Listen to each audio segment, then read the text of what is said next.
Okay, well, while we're waiting on that, I'm going to go ahead and get started with the material.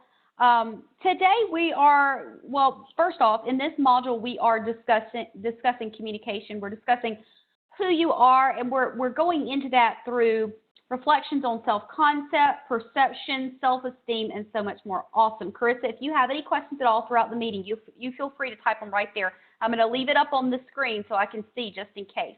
So in this module, like I said, we're talking about who you are. And I think that's a good question because I think we all, personally know who we are as a person. But when we start looking at it from a self-concept standpoint, from a perception standpoint, self-esteem, and so much more, then we learn more about ourselves and the perceptions that we give off to other people.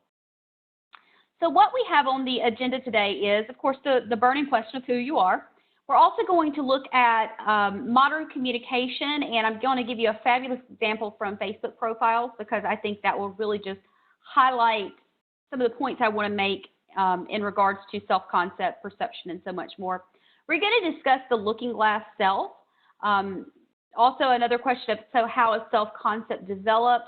We're going to look at self-control and self-esteem in interpersonal communication, personality and perception, as well as improving intrapersonal communication. All right, so let's go ahead and jump in. Like I said, the question of who you are. Who are you? If someone were to ask you to tell them a little bit about yourself, what would you say? Well, really, in all honesty, it sounds like a simple question, but if you really get to thinking about it, you have to go, well, how would I approach that question? There's a lot of different ways that you could approach that question. Well, that's because we have to look at our own self-concept, and our self-concept can be defined as an appraisal of our own attributes and our own competencies. So for most of us, our self-concept is made up of several different components.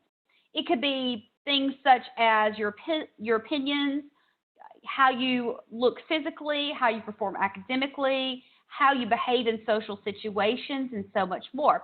You might even reflect on the roles you play in your life. So if someone were to ask me the question of who you are, I can really approach that from a lot of different ways. I might say, well, I am someone who I'm 5'5", I've got brown hair, I've got green eyes, so I could talk about the physical attributes. I could jump into academic accomplishments and talk about that. I could talk about the fact that although I appear to be an extrovert, and I think I talked about this in our previous meeting, I appear to be an extrovert, and in that I mean that I appear to be this person that's just like a social butterfly and very outgoing and so forth.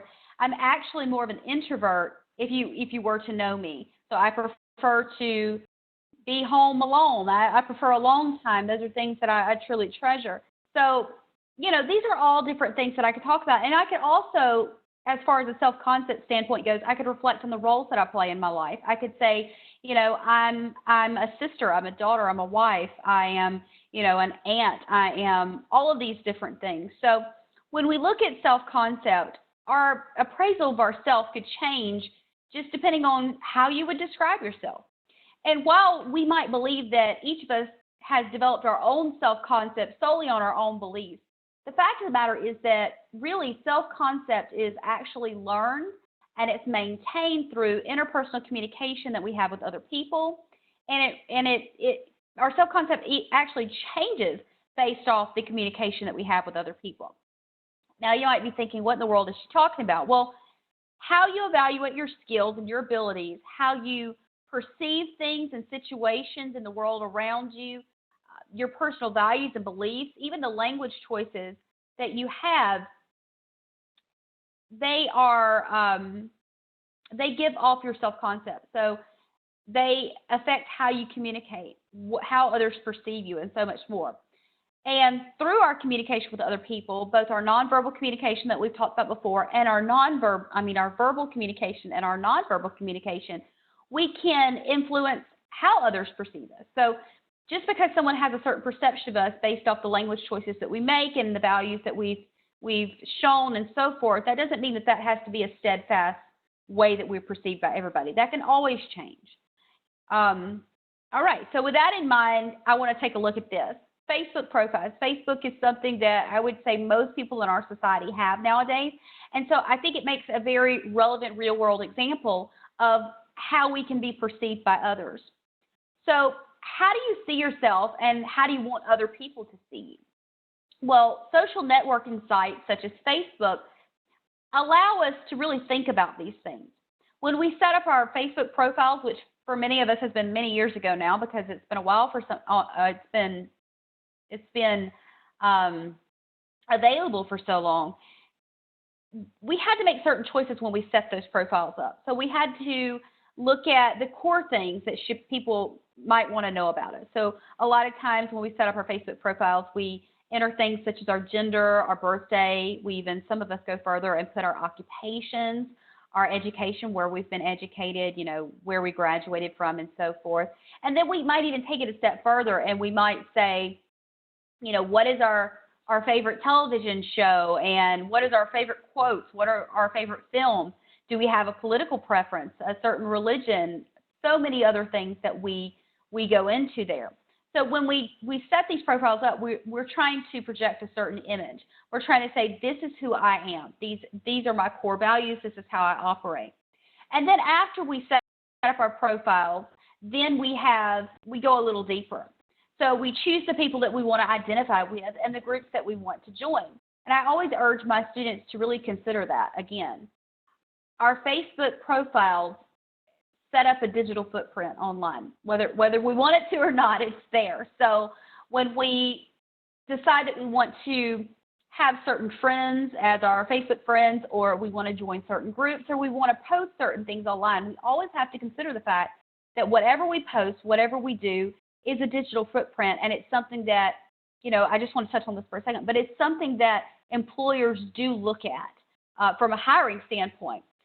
While you might think everything on your profile page is completely secret, well, it's not really. It does create a digital footprint. So when we interview for jobs and when we do things like that, a lot of times employers will pull up your social media accounts and just say, okay, who is this person? What are their favorite quotes? What are their favorite films? What kind of political preferences do they have, and so forth? What are they posting on their page? Are they posting the memes with the foul language? Are they posting pictures of them doing a lot of partying and things like that?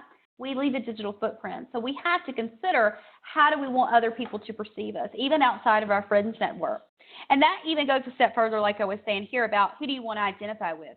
What friends do you have on there? What groups are you a part of, and so forth. So you might want to ask yourself if this is someone I want others to see as considered as my friend. And I'll tell you, I often go through my Facebook friends list, and I kind of delete people off of there because I go, well, this person's posting things that I feel are not accepting of others, or just things like that. And so I do clean up a lot. And I eliminate things that I don't necessarily want to be associated with. And, it even leads us to questions such as, do I really want to join my high school alumni group, or this certain, do I want to friend this certain page? All those things have to be taken into consideration because they represent how you're projecting yourself and how you want other people to see you. All right, so we could go on for that for a little bit. So I'm going to try to keep it going here. You also want to consider hobbies and interests which affect and even reflect how you see yourself. So on our Facebook profiles, a lot of times we post things, along the lines of, are you a runner? Are you an artist? Are you a fan of certain musicians, and so forth? This communicates who we are, and it gives off that perception that I talked about before. We have to consider the pictures that you post of yourself, and also how they show you in certain situations. And if that's something that you want to say about yourself, if that's something that you want to put out there. The combination of these items that you post on your Facebook page, and it's not just limited to Facebook, it could be things you do on Twitter, tweets you do, it could be Instagram, all these different things that we have out there nowadays. But Facebook's something that's a great example, in my opinion, because it's something that more and more people have. It has a lot more members than other social media networking sites. So the combinations of items that you post on your page, including the shared posts that you make, the posts that you make that you share and you put on your profile, they present an image of yourself. They present how you like to think about yourself, what you want to say about yourself, and how people want to perceive you or how you want them to perceive you. So that's really something to think about. And on that note, at the close of this meeting, if you go check out your Facebook page, then then feel free to delete some stuff, right? All right, so we'll move on. But the looking glass self. This week, we're talking about the looking glass self. And as I previously stated in our other meetings, humans are social beings. We're social by nature. We are not wired to be alone all the time. And early 20th century American sociologist Charles Horton Cooley believed that people always see themselves in relation to other people. So your sense of self is formed by imagining how you appear to other people. We describe this as the looking glass self. So in other words, you see yourself from others' perspectives. It's pretty interesting to think about. When you see yourself in the mirror or think about yourself, you may be pleased or even displeased by what you see, but not simply because it does or does not reflect what you want to be like. You might also imagine how other people will judge you. A lot of times, this judgment creates feelings such as pride or even embarrassment or even humiliation. And I want to try to give you an example. For example, if in the presence of just a beautiful person, you may feel that you're not as beautiful as they are. Or in the presence of someone that you feel is less fashionable than you, you might feel more fashionable or sophisticated. We're often most affected by the judgments of other people, especially in authoritative positions in our life. So a lot of times we're affected by the judgments of our parents, our teachers, our bosses, and so forth. Because, like I said, your sense of self is formed by imagining how you appear to others. You see yourself from others' perspectives. So if someone in an authoritative position in your life, a parent, a teacher, a boss, so forth, says that you are something that is not necessarily a positive thing, it affects how you perceive yourself. It can really damage our self-esteem on a certain level. Now, you might be one of those people that think they're not affected by what other people think, and I applaud you. You should definitely try to brush off what other people think of you. But when you say things such as, I don't care what other people's opinions are, that doesn't necessarily mean that you've not considered what they've said. Because we always take it into consideration. We always hear these things, and it's just a matter of did we absorb it or not. So, in fact, to come to this decision of you don't care what other people think, you had to make a conscious choice to disregard the statement that they made about you, whatever it was. So instead of shame about something, you might actually choose not to allow yourself to be bothered by the opinions of other people. Or you actually, some people even feel pride about disobeying the rules of society, whatever that rule might be.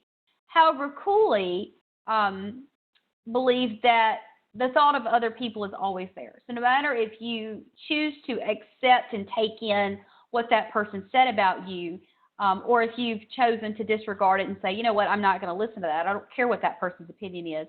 No matter what's going on there, you still retain that information nonetheless, which is not always a good thing.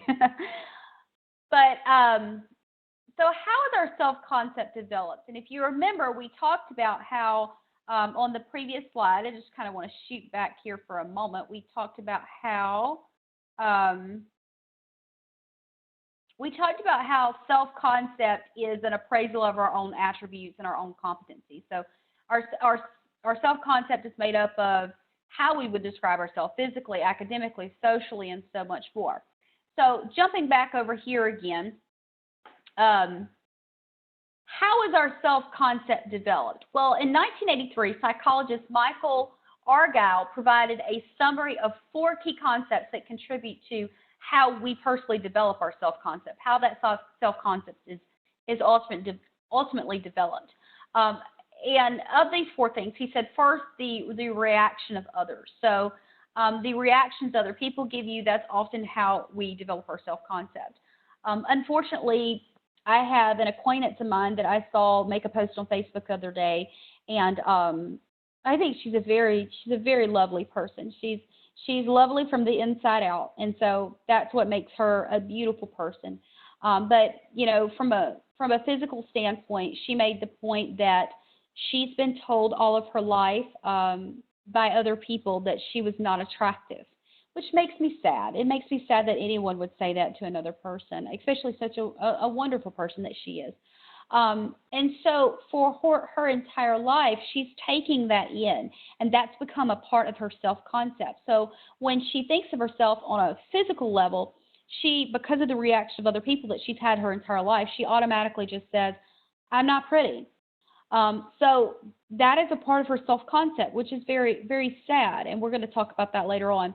But the comparisons we make with other people are also part of our self-concept. Throughout her life, again, she's talked about how she's compared herself to her group of friends, and we're actually going to refer to that in just a second. It's called a reference group. So she's compared herself to her reference group, her group of friends her entire life.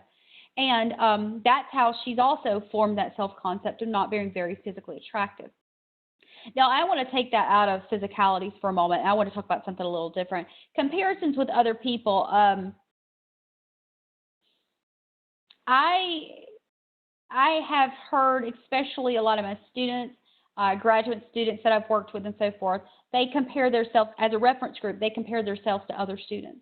So because they're doing well in their classes, because perhaps they're doing better than certain other students that they know, their peers, then because of that comparison, academically, as far as their self-concept goes, they go, you know what, I'm very intelligent.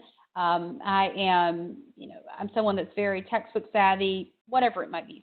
So we make comparisons based off these comparisons with other people to form our own self-concept.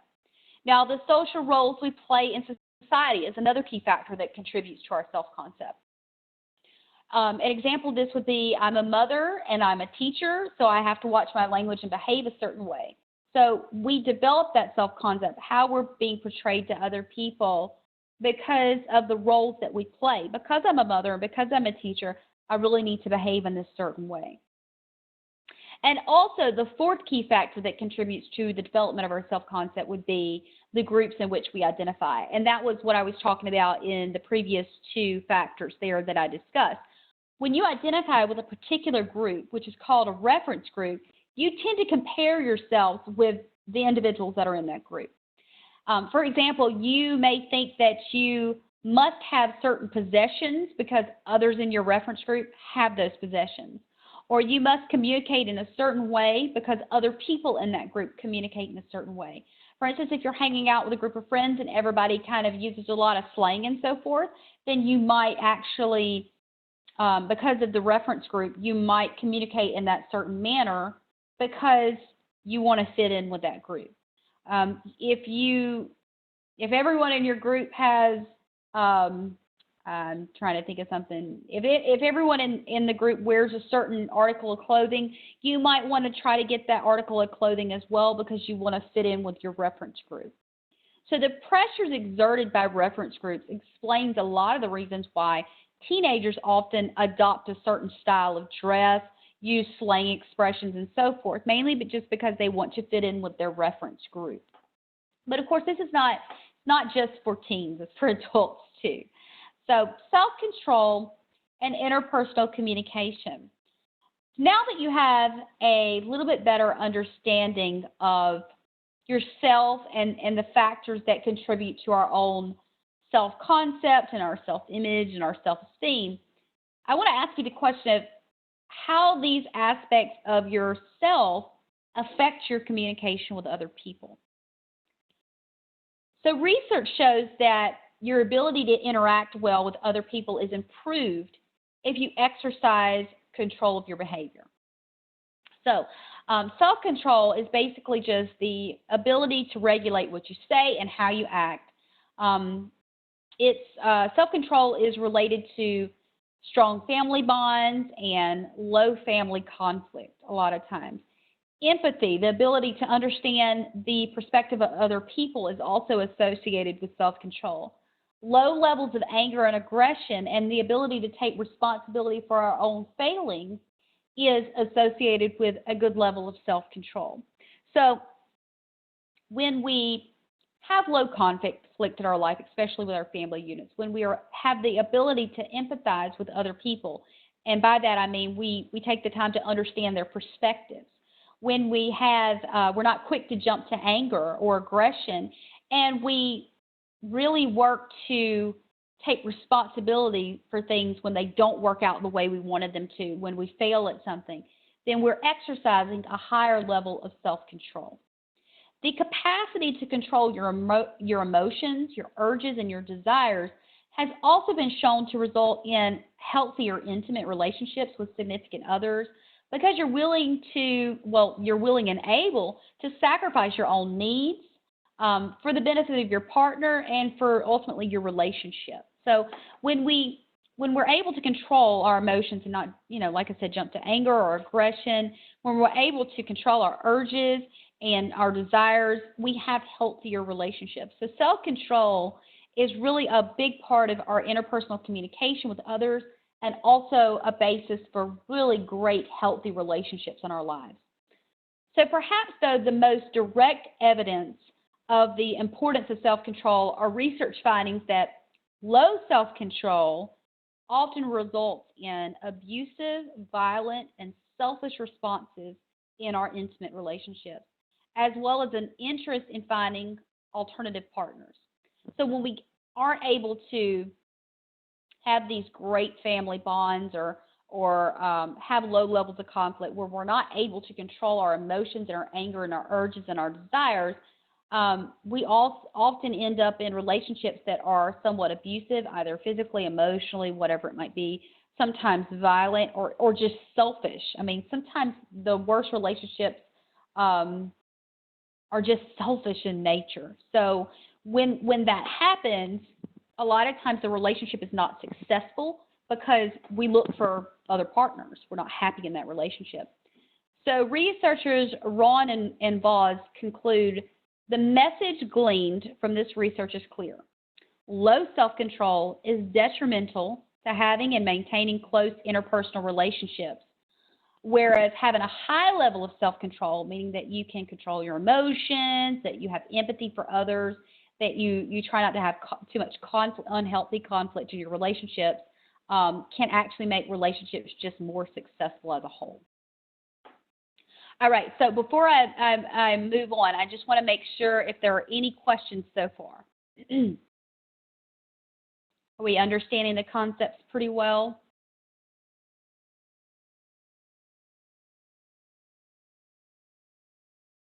Okay, awesome. No questions. Okay, well, so let's talk about self-esteem and interpersonal communication. Of course, it's desirable for us to have a higher level of self-esteem, but some individuals have such a high opinion of their self-worth, which is not bad, but when we have such a high opinion of our self-worth, sometimes we believe that we're better or we're more deserving or we're just more special than other people. And that is actually what we would call an inflated self-image or an extremely high self-esteem. And when we have that level of inflation in our self-esteem, it really can negatively impact our friendships, our work relationships, and especially our romantic relationships. So researchers have found that people who keep trying to prove their worth focus excessively on themselves and have less successful relationships. I can't tell you how many individuals I've discussed as far as married couples I've discussed this with before. When we try so hard I don't even want to say try so hard, when we have such an inflated level of self-esteem, we keep trying to prove our worth to people. We're this, we're that, look at me, basically.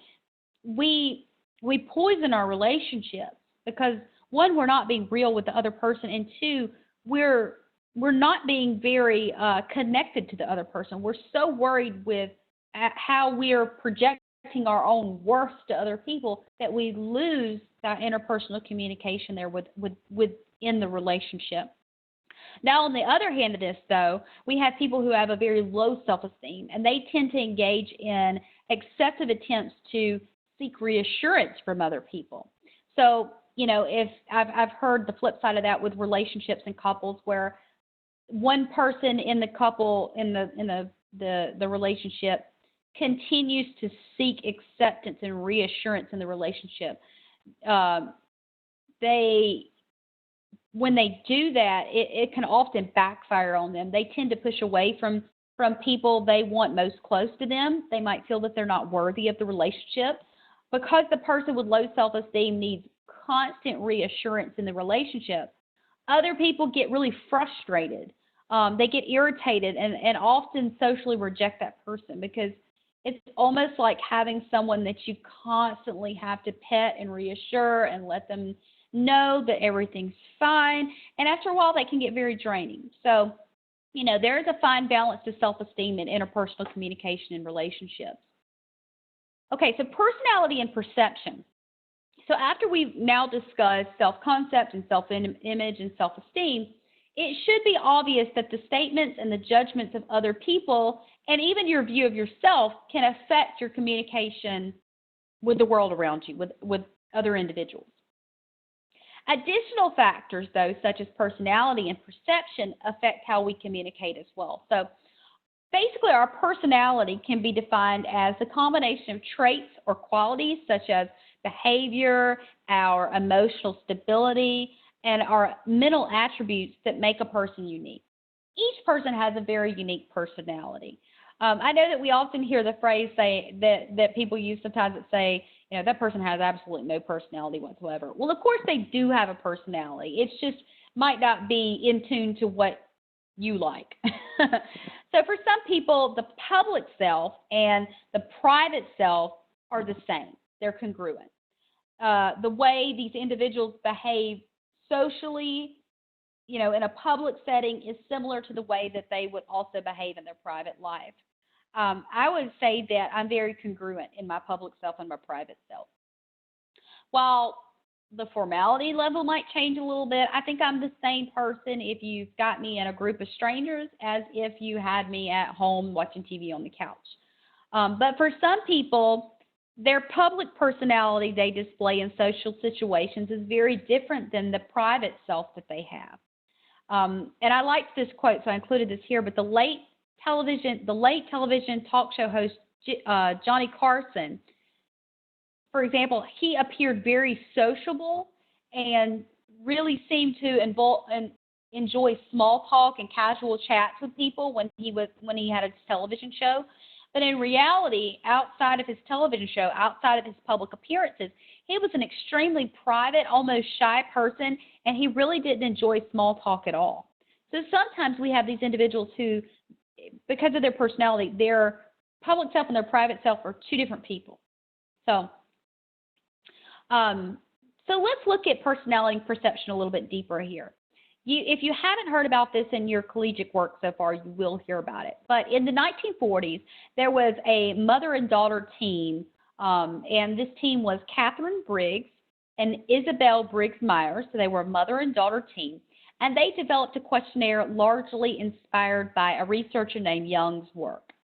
The Myers-Briggs type indicator, you'll hear this in your career, in your college career, in your professional career. You will hear about this if you haven't already. But the Myers-Briggs type indicator, and it is called actually MBTI. So the MBTI personality inventory is designed to make Young's theory of psychological functions understandable and useful in people's lives. And it does this by providing an explanation of basically 16 distinctive personality types that result from the combination of 4 different psychological functions. Okay, that's a mouthful. So I want to break that down to you. Basically, the MBTI is a personality test. Let's say that. It's a personality test. The Myers-Briggs used different, basically different labels to label different psychological functions. Perhaps you're an extrovert or an introvert, meaning that, and I don't want to go too far in this because I'd like you to check it out in your textbook, and also I've got a little link there for you. But some people are extroverted, some people are introverted. Some people are sensory, some people are intuitive. Some people prefer the logical side of things, thinking. Some people go more emotional with their choices on feeling. Then we have judging and perceiving. So we have all these different ways that our personality can be formed, how we are as a person.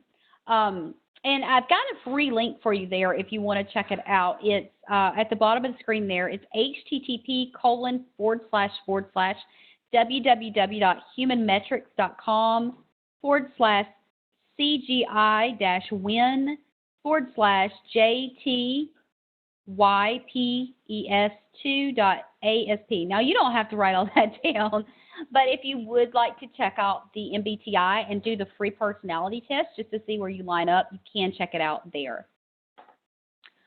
Okay, so the MBTI personality inventory, basically it's used to help people understand their personality preferences.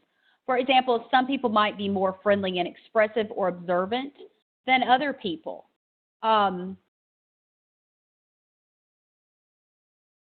In 1978, we have David Keirsey, who developed the Keirsey Temperament Sorter. And it's a questionnaire that combines MBTI with other terminology that has to do with our personality. So that's a really interesting one too. And I just talk about these here because it's fun to learn about our own personality. So if you want to check that one out, I also have the link there. You can also find the links to these things. I do want to add that. You will also find the links to these things just by doing a simple Google search online for the Keirsey Temperament Sorter or either MBTI. You can take the free test that way. So just kind of a little fun thing there. So as we've now learned, you cannot completely control your perception of the external environment, the limitations of your physical senses, and the influences of our past experiences with situations. But you are not simply a passer and receiver of stimuli. So through the objects you choose to pay attention to, the ways in which you organize and interpret what you perceive through your senses, and your use of perception checking, we can improve interpersonal communication skills. Now, you might be saying, well, how can we improve our interpersonal communication skills? Well, you first have to increase your self-awareness to understand how you interpret your world. One way that you can increase awareness is just simply to pay attention to what you select to focus on and how you interpret things in your world. You want to ask yourself things such as, or you want to look at things such as your past experiences, how are they influencing your interpretation of a situation, and you also want to look at differences between your past experiences and your present circumstances. So is the glass half full or is it half empty? So let me try to give you an example on that and make this a lot simpler. We can't hang on to past experiences and allow them to affect our present situations. A good example of that would be that I had a recent conversation with a student, and she was talking about how she was in a newer relationship and she was unable to trust that person fully in the relationship. So I asked that student, I said, you know, is that individual giving you reasons why you shouldn't trust? You know, have they betrayed you in a certain way? You know, what's causing you not to trust that person? And she told me the reason that she wasn't trusting that person was because she was in a previous relationship in which the significant other was not faithful to her.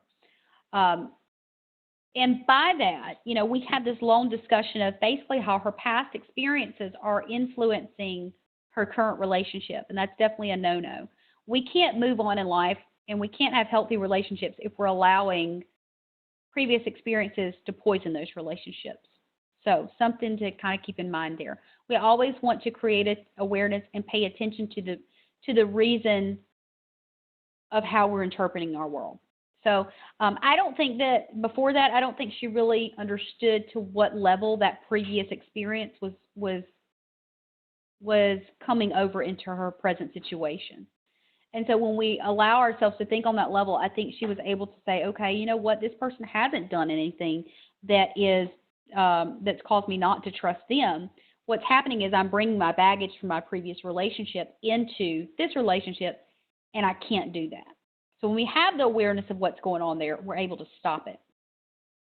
Also, education increases our awareness of ourselves because it's a process of learning to use critical thinking skills and also learning to differentiate between the facts, the opinions, the observations, and other things. So when we have more education on these things, we're able to go, okay, this is a fact, or this is opinion, or well, this is just hearsay, and we're able to have more awareness so we can better understand our world. So another thing is, as we continue to study interpersonal communication, the knowledge we gain about how the communication process operates will increase your awareness of how you and other people communicate with each other. Okay. Another tip here is just to accept yourself. How do we improve interpersonal communication? Remember, interpersonal communication is the communication that we have with ourselves. So how do we improve that? Well, we have to accept ourselves.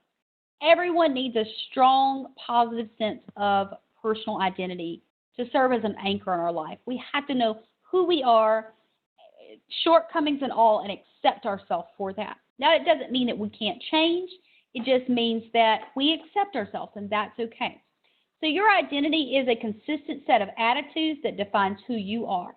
It's your subjective self-image, what you tell yourself, what you call yourself, and so forth.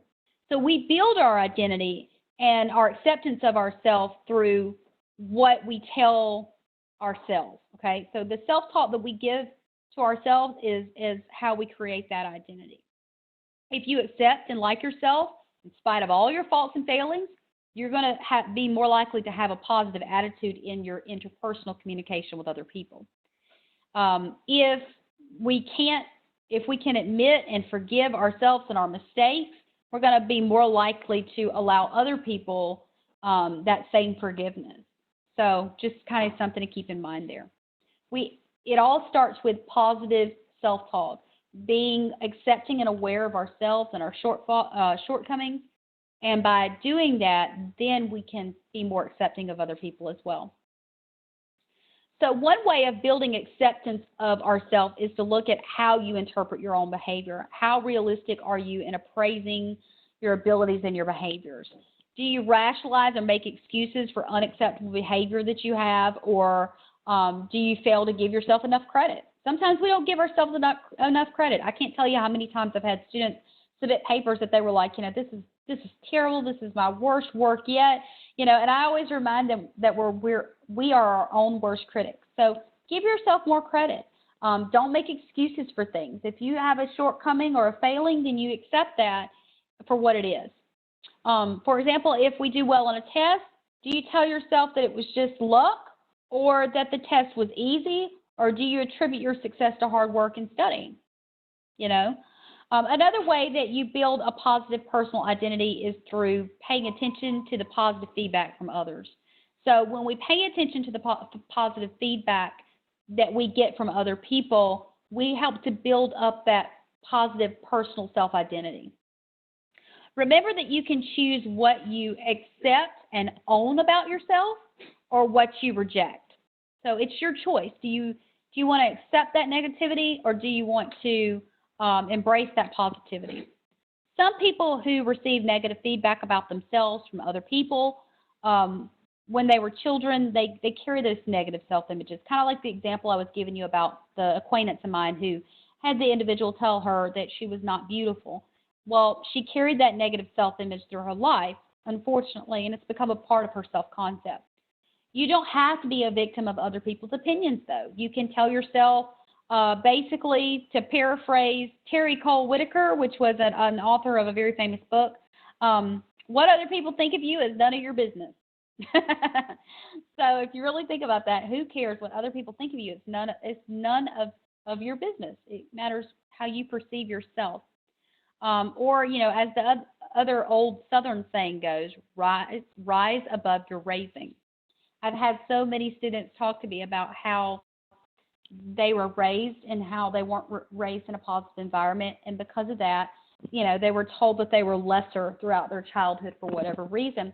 We can rise above our raising. So you are not what other people think of you. You're not necessarily what others have told you that you are. You have the ability to create your own self-identity. All right, so with that in mind, I just want to stop right there and see if you have any questions before I discuss the assignments that are due this week.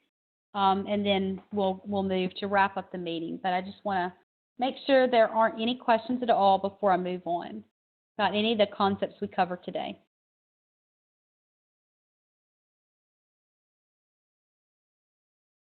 Okay, so if there are no questions, then we'll talk about the Module 2 discussion. So you should have already made your initial post to Module 2 discussion. Module 2 discussions, or excuse me, weekly discussions are due on, the initial posts are due on Tuesdays. All reply posts are due by Saturday. So to begin the discussion, I want you to watch 2 videos.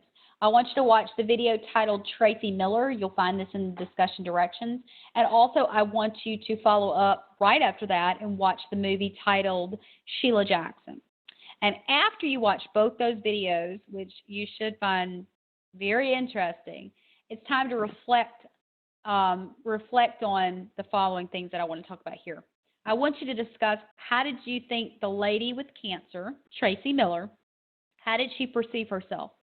How do you think the representative, Sheila Jackson Lee, how do you think she perceived herself? Did self-perception have an effect on each person's listening skills? Think about that and think about some of the concepts we discussed today. Critique the interpersonal communication from one of the clips based on self-concept and recommend appropriate communication behavior for one of the participants. It can either be Tracy or Sheila. It's been my experience that I think you'll find more to talk about with Sheila, but it's whatever choice you want to make.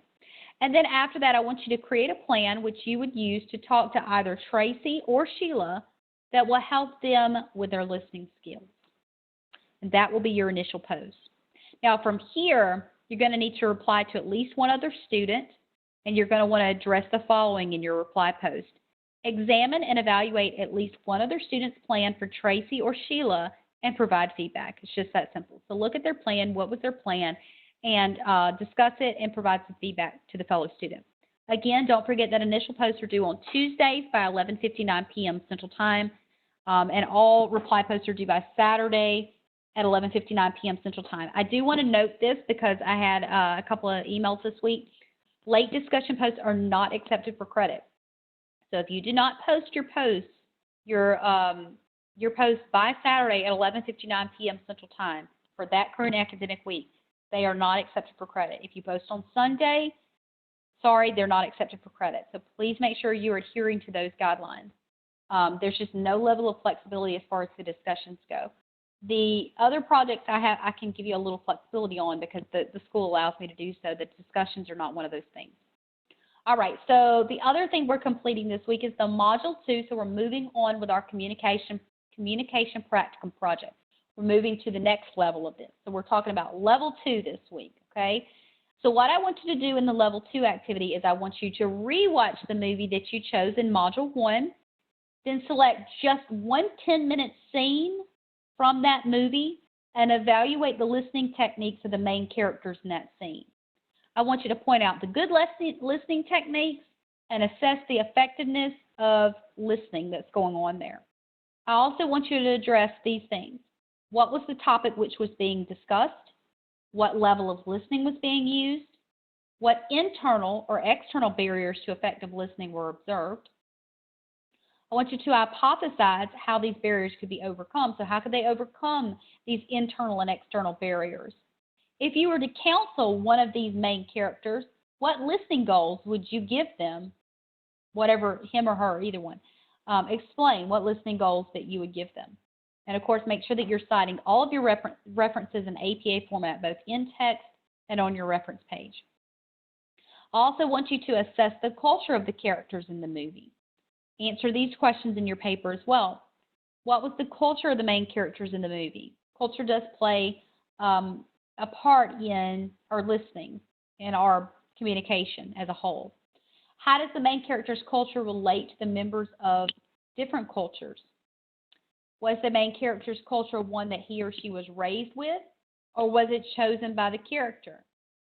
And also, and this is something, so if you've tuned me out, listen to this, because I've got a lot of emails on this so far. It says the final thing here is find 3 elements concerning communication from your textbook and apply them to this 10-minute scene in this movie. I think my students are misunderstanding that. They're trying to pick through the textbook and find out what specific 3 elements I'm talking about. There are no 3 specific elements. Okay, so find any 3 specific elements concerning culture from your textbook, any elements that you want concerning culture from our textbook, and apply them to this 10-minute scene in this movie. It's up to you to choose which ones that you pick for application here. There are no 3 specific elements concerning culture I want you to apply. You just find 3 elements in your textbook that you feel like best fits this 10-minute scene in this movie and that concerns culture, and you use those. So it's your choosing. All right. Any questions at all before I do the code word this week? Yay for code words, right? Any questions at all? I'm hoping that I cleared up the question of the 3 elements concerning culture, because I know that was a big question for a lot of my students. Okay, so if we don't have any questions, I want to give you the code word this week. Chris says, yay, code words. All right, code word. Your code word this week is Louis. Louis is spelled L-O-U-I-S, Louis. And you might say, well, who is Louis? Well, I told you that each week I would give you a personal part of my life to share with you, just to kind of humanize me on the other end of the screen. And Louis is my little French bulldog, and he is a sweetie, sweetie pie. That was last Christmas. Of course, just like a kid, he likes to play with the boxes more than the toys. And so the code word this week, all I need for you to do is type out Louis, capital L-O-U-I-S. All right, thank you, Carissa. He's my little sweetie pie. He's a little spoiled, that's all. So if we don't have any further questions, that's all I've got for you today, guys.